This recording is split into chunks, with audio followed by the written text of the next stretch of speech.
Magandang hapon, Mama B, ang kapitbahay niyong kusinera. Kamusta po kayo? Time check po is 1:34. So 1:34 po ako nagluluto kasi kagigising ko lang. So nagpakabayaning puyat muna tayo kagabi. After shift ko ng 5 ng morning is natulog ako. So simulan na natin. Ito na yung sinasabi ko na first vlog, first cooking show. So sana po magustuhan nyo and manood kayo hanggang sa dulo. So ang menu po natin ngayon is gulay and liempo. So ito turn on natin yung ating lutuan. Fry. Ayan po siya. Ayan. So painitin muna natin ang ating kawali. Lagay ng konting-konting oil. Ayan siya. So unahin po natin ang pagpriprito ng tokwa kasi po ang ating menu for today is liempo, pritong liempo. Ang ating liempo, tinimplahan ko na po siya. Nasa ref po siya. So, ready to fry. Inuuna ko lang po ang ating gulay. So, kadalasan po dito sa amin, lalo na sa amin ni husband, pagka may prito kami is, mini-make sure ko na meron kaming gulay. So, unahin po natin ang pagpriprito ng tokwa. So, tokwa and toge po yung ating gulay. So, pwede na natin siyang ilagay. Tinimplahan ko po yung tokwa para po mamaya may lasa na po siya.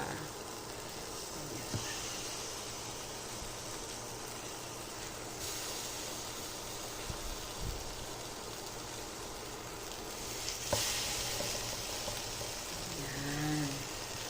So sa pagpriprito po ng tokwa, nakaugalian ko po siya na iprito siya ng ganyan, bloke-bloke. Kasi dati, pag nagpa-fry po ako, hinihiwa ko na siya into cube type. And then, parang, ang bilis niyang ma-toasted pagka ganun. So, this time, ayan. So, hayaan po natin siya na ma-fried hanggang sa golden brown. So, balikan ko po kayo after mga ilang minutes. Ayan mga kalasa, pwede na natin siyang baliktarin. Ayan. So, hindi ko po siya talaga tinusta para po mamaya, pag niluto na natin siya sa gulay, kasabay po siya ng toge na maluluto. So, ayan. I-check po natin kung po pwede na po siya. Sobrang half cook lang po. Ayan, na golden brown. Ayan.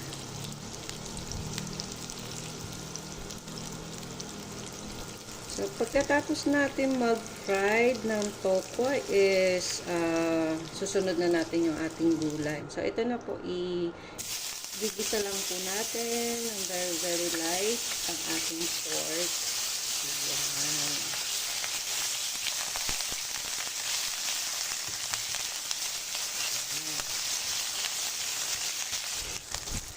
Ayan.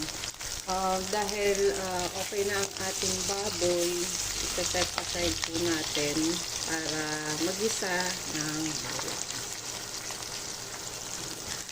Dito na lang siya sa gilid.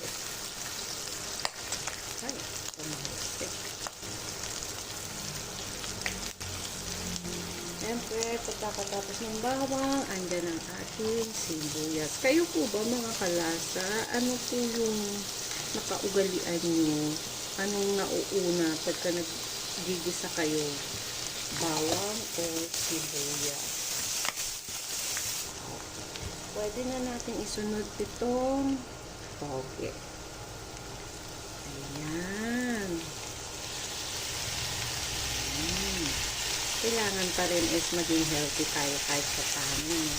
Lalo na sa pagkakaedad tayo.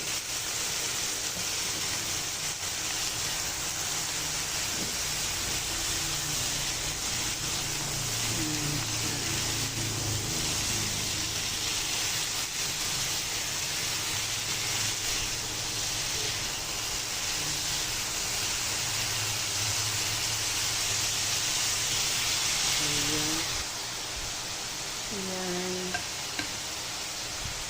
haluin uli natin. Kailangan lutong-luto siya para hindi siya yung parang mapait.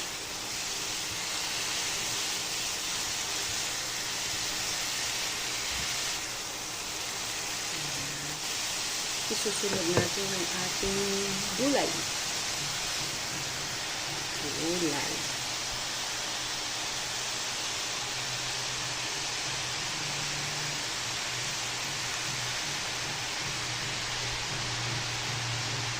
Diba? Ang healthy na natin yan.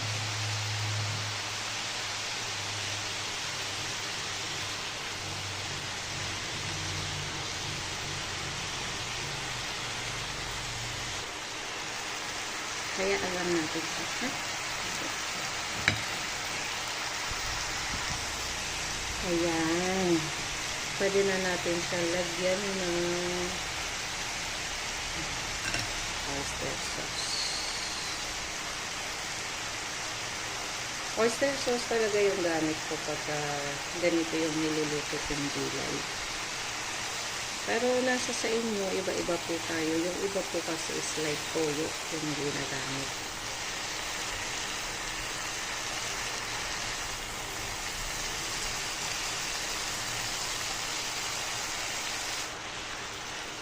So, maglagay tayo ng konting-konting ano ba to? Tubig. Konti lang.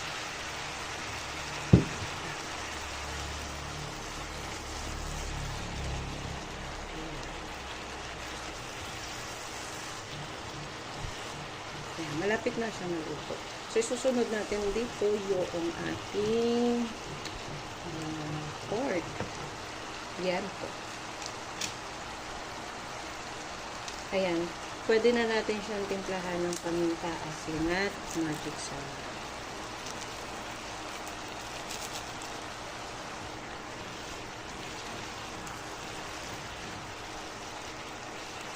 Ayan.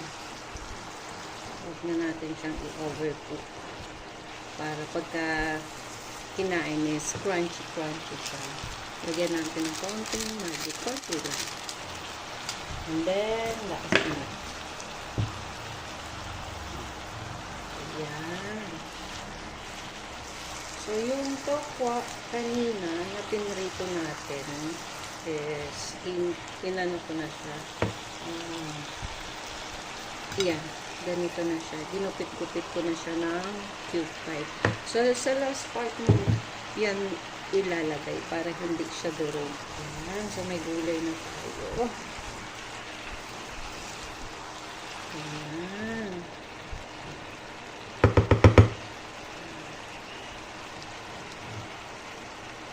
Lagay lang natin siya sa set aside lang natin at isusunod natin ang ating liempo. So, ito po yung ating liempo. So, nakababad na siya kanina like, I guess, mga 1 hour or almost 2 hours na din siya. Ayan. So, pwede natin siyang lagyan ulit ng konting mantika. Ayan. Matipid siya sa mantika, no? Then, pwede na natin lagay ang ating liempo.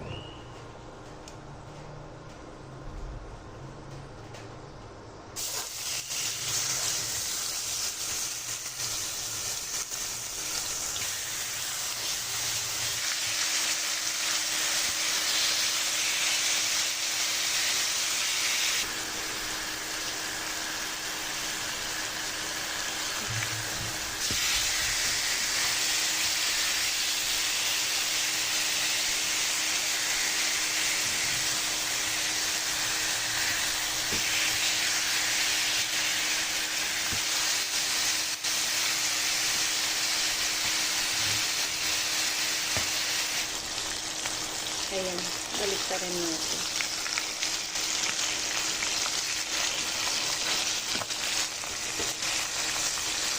Ang lambot-lambot na.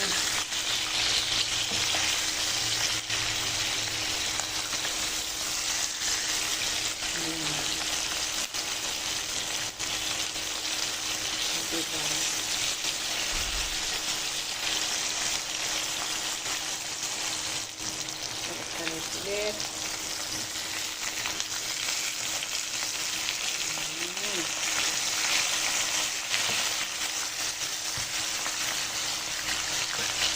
malapit na.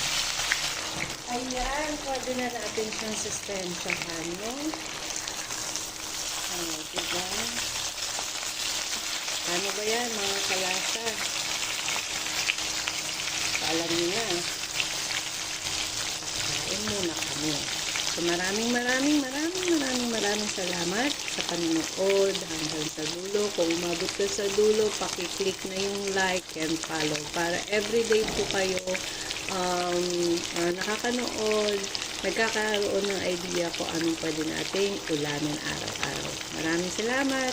Mama B, ang kapitbahay niyong kusinera. Mga kalasa, alam.